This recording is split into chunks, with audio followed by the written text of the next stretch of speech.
Hey everyone, Breathe the Gamer here. We're back to the Arcana. Haven't played in a while, so I thought we'd play it. That's about it, I think.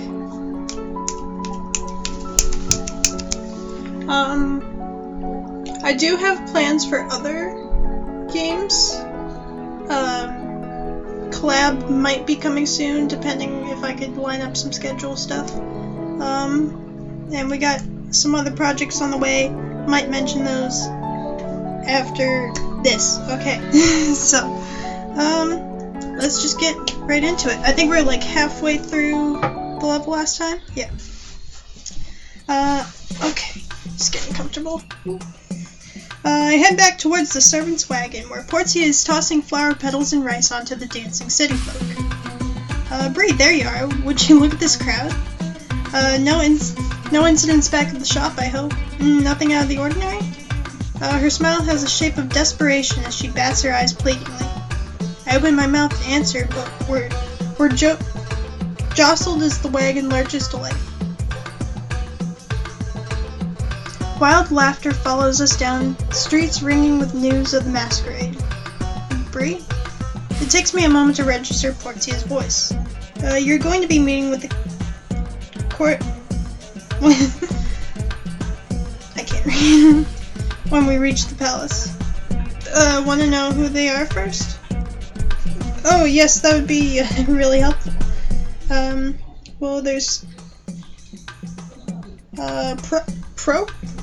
Procurator, Volta.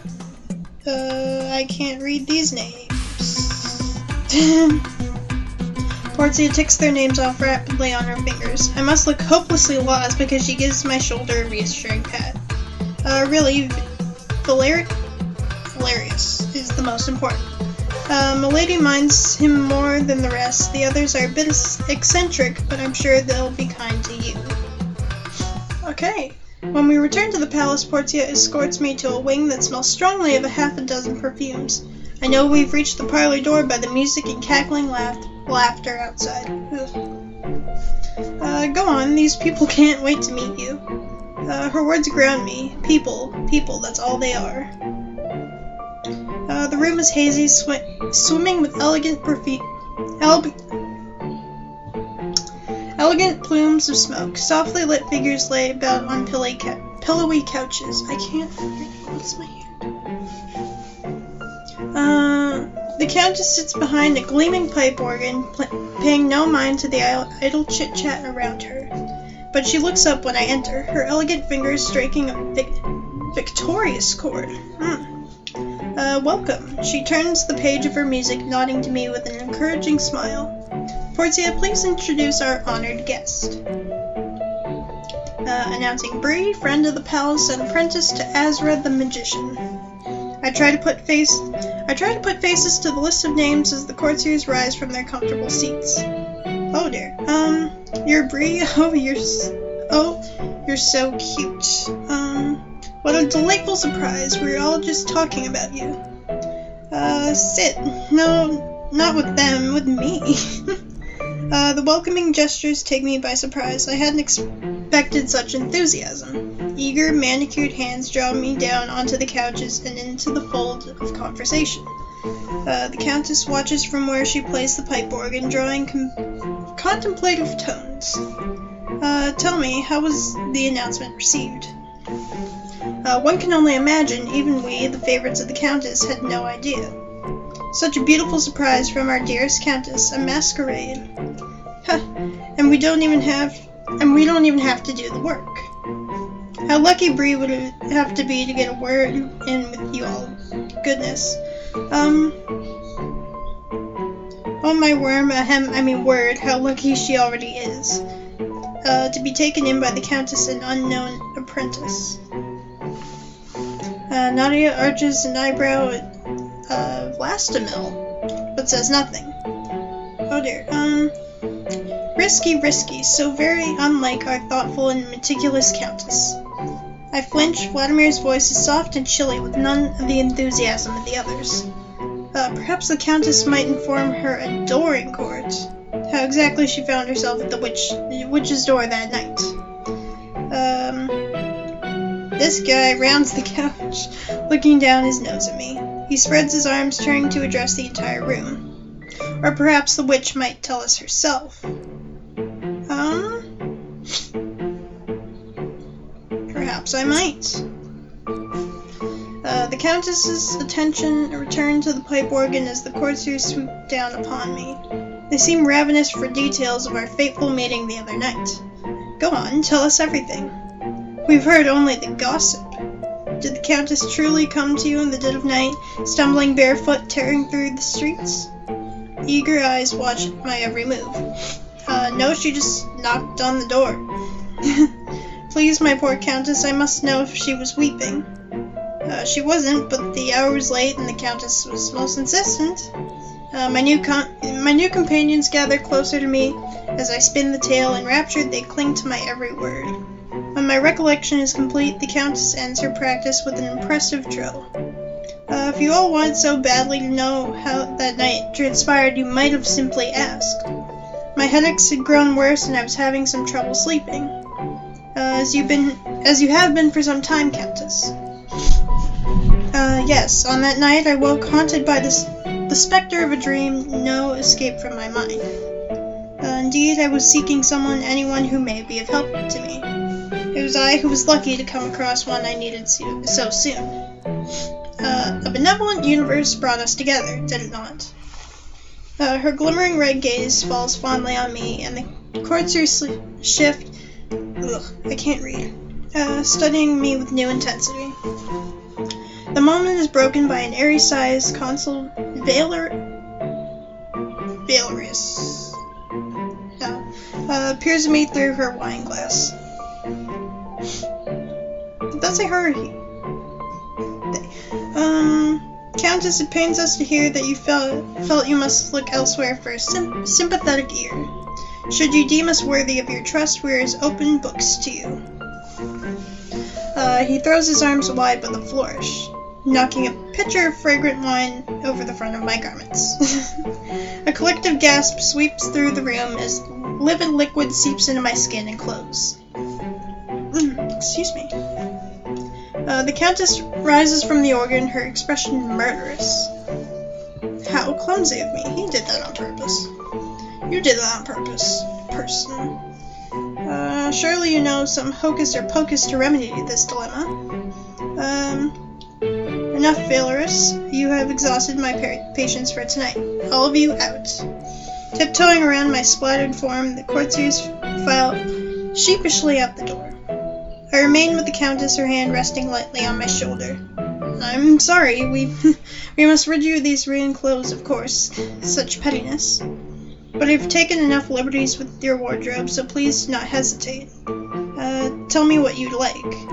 And Bree, spare no expense. Portia stands at the ready as the Countess folds her hands, awaiting my request. It seems as if Nadia wants to ask me for riches. Did she like showering people in gifts? Ooh, I don't know.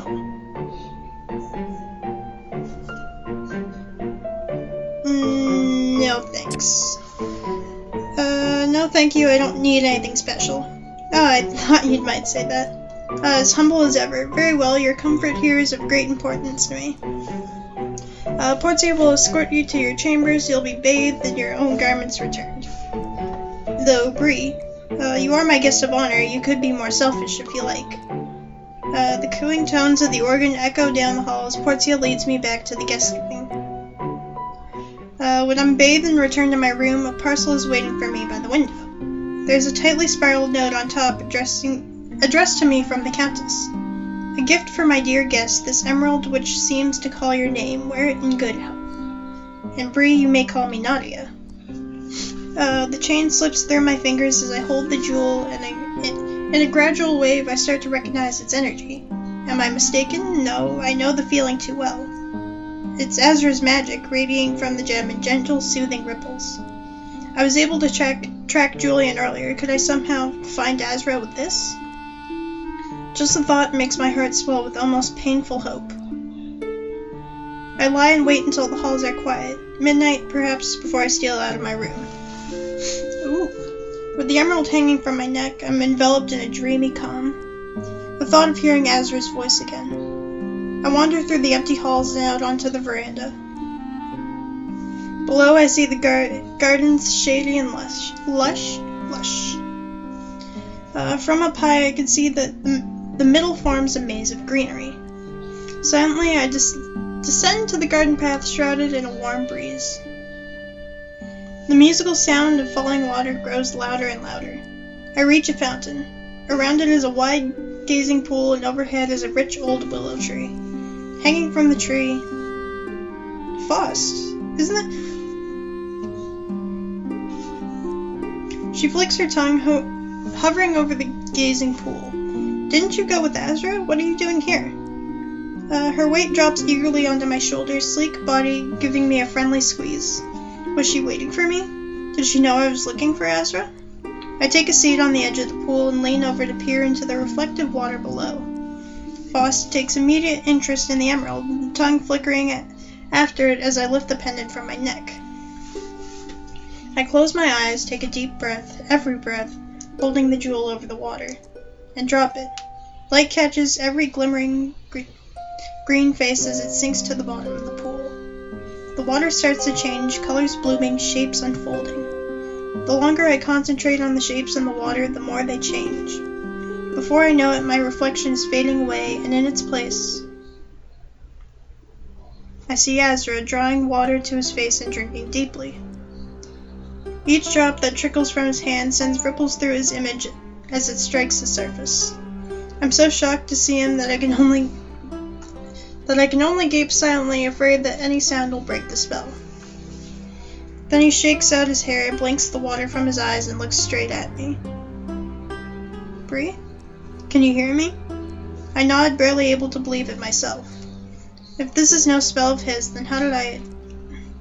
Azra looks as surprised as I am. He leans forward, close enough that I can see droplets in his eyelashes. Incredible. He laughs. I see now that he's sitting cross-legged, probably beside a pond. His mount, the strange beast from before, is lying beside him, resting its weighty head on his knee. Ah, and Faust is with you. Looks like she found you all right. I wasn't all that sure about leaving her, but after that reading you gave me, I thought I'd trust my intuition. Tall palms sway behind him against a glittering sea of stars. His hair catches starlight in every whirl. Faust dips her tail into the water, sending tiny ripples across the image. Faust, you're looking lively. Being around Bree does that to you, doesn't it? I'm glad that she's here. Faust looks very proud of herself. Now that I'm over the shock of finding her, I'm beyond relieved to have her near. In the reflection, Azra looks pretty pleased with himself too. And I'm glad you're here, Azra. His face flushes and the beast on his knee gives a rumbling snort. I see a willow tree behind you. Are you at the palace? I nod and launch into telling him everything that's happened since we parted. The more I speak, the more his eyes glimmer with keen interest. Unbelievable. The day that I leave was the day you needed me the most. And even then you didn't really need me at all. I'm glad Faust is with you at least. If anything happens to either of you, I'll know. I can live with that. You look tired. You look tired. Azra's expression is sleepy but content. His secret escapades must have been fulfilling today. I don't feel tired. I was just about to get into the water, but you beat me to it. I roll my eyes while Faust slides across my lap to take sniffing flicks at the water. Faust is opening up to you. It may be time for me to do the same. I nearly choke. My face must be a sight because it makes him laugh high and unrestrained. No, really, it's true. I want to start being more honest with you. What's on your mind? Ask me whatever you like. All that I ask is that you start being more honest with me, too. His gentle gaze washes over me, bringing me calm. But I have a few burning questions. Ooh. I wonder. Who is Julian to you? I've seen the depth of emotion that crosses the doctor's face when he speaks of Azra. Julian? Ah, yes, he goes by that name too. I knew him by another. He was a friend, once. Then more, and then something else. Who is Julian to me? Who is he to anyone? Whoever he needs to be, to get what he wants. To think he would come for me after all that, let's leave it as this. He's a hack physician with a lot to learn. Until he does, nothing good will come of him. With a deep sigh and a shake of his head, Azra clears the heavy mood. He smiles. Is there perhaps something else on your mind? His twinkling eyes search mine with wordless depth.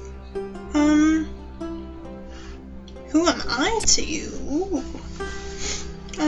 Azra's soft eyes go wide and his lips part. For a moment he looks confused, almost hurt. He sighs, folds his hands in his lap, and leans forward to look me square in the face. Who are you to me? I hope you're ready to know. I'm glad you asked. It's been so hard to keep from you. You're not a student to me. You never have been. You've helped me grow. I've learned just as much from you as you from me. But is that all? He peers up at me through his swaying curls.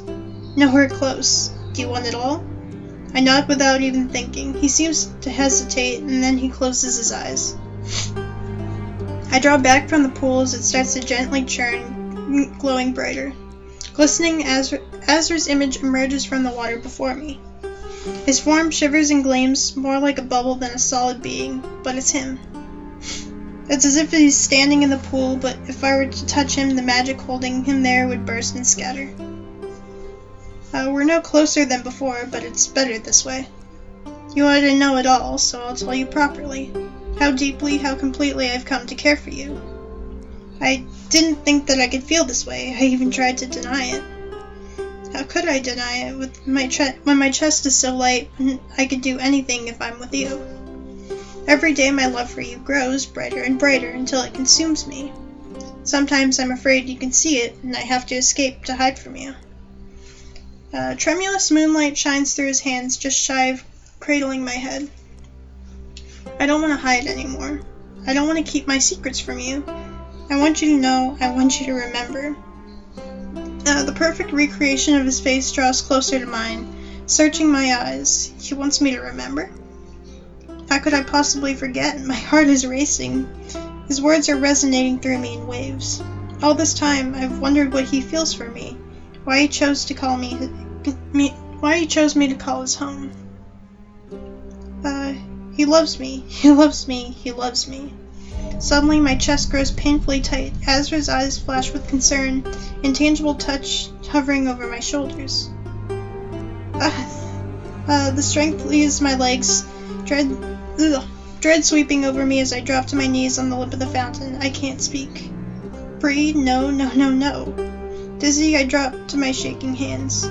They look strange to me, foreign, but I need to tell him. He says he loves me. Please look at me. Bree, Bree. I drag my gaze to Azra's panicked face. The pain becomes unreal, like my heart might twist itself out of my chest. Okay, don't look at me, Bree. I'm so sorry. I was reckless. I shouldn't have tried. I need you to forget. Forget? There's no way I could, even if it kills me. Not when I finally know. Forget, Bree. I feel, if only in my mind, his lips press against my forehead as if I'm made of glass. All at once, the tightness in my chest bursts like a cool mist, spreading through my veins. Soft rolling smoke fills my mind, concealing my questions, concealing my thoughts. As fine droplets settle onto my skin, I feel a sense of returning to myself. My breath comes ragged, shallow.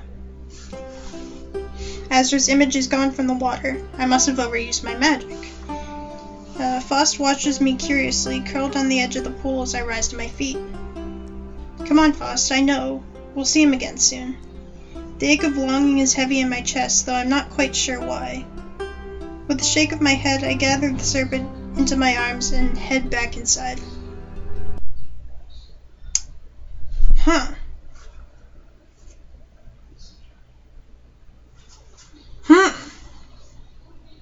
I can't. Huh. So he confessed. Whoa. Welcome to the story of the Arcana. You can read Read books 1 to 5 anytime. So now, oh, so this is like, I could pick. Oh, I can pick. So he confesses to us, but for some reason we have to forget, otherwise. I need more context. I might have to come back to this.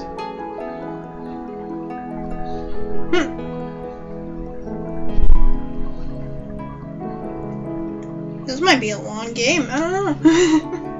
Alright, that's all I'm gonna do for now. How much I got? Oh, that's not bad.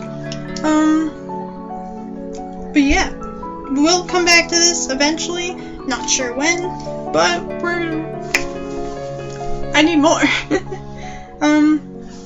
Anyway, yeah, eventually I'm gonna play some more games too. I want to do a collab with a good friend, playing some horror games, maybe, if I could get to that.